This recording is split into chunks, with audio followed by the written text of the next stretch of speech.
Money Monday, presented by Oklahoma Central Credit Union. From help with money for retirement to how financially navigate increases in prices for food and housing, it is Money Monday. Our financial expert and good friend Paul Hood from Hood CPAs is here to help us make better decisions when it comes to our money.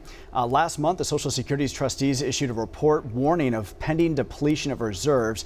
It projected that the trust fund banking retirement benefits would run out of money by the year 2033. Paul, we've talked about this before, but how important is it for folks to have some type of plan B and not rely solely on Social Security? Well, Brian, that's a real simple question to answer.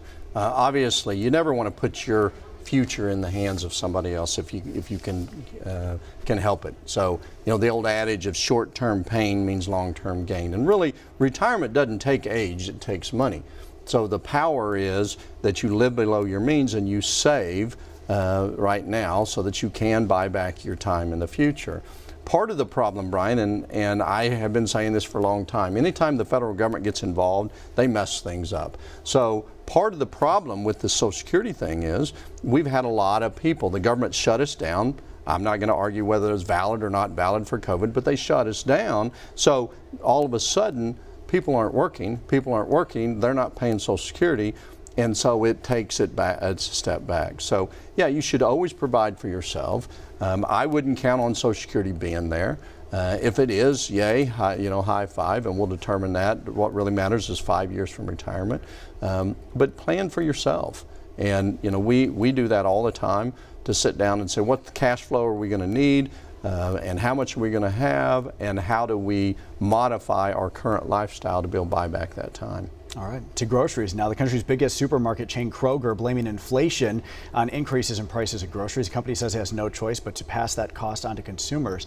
How should families adjust their budget when it comes to bracing for higher prices at the grocery store? So this is a tough one. The reality is most of the people that we sit and meet with, we find that they don't really have a money problem or an income problem. They have an outgo problem. So it's just really, if people would just sit down and even maybe do the Dave Ramsey thing, where you take envelopes and you put cash in them for the controllable things like eating out.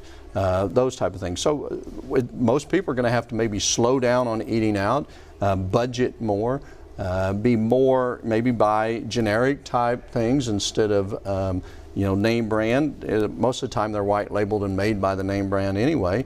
So times get tough. You have to, you kind of tighten the belt, control where your money's going. It's the same story, different song.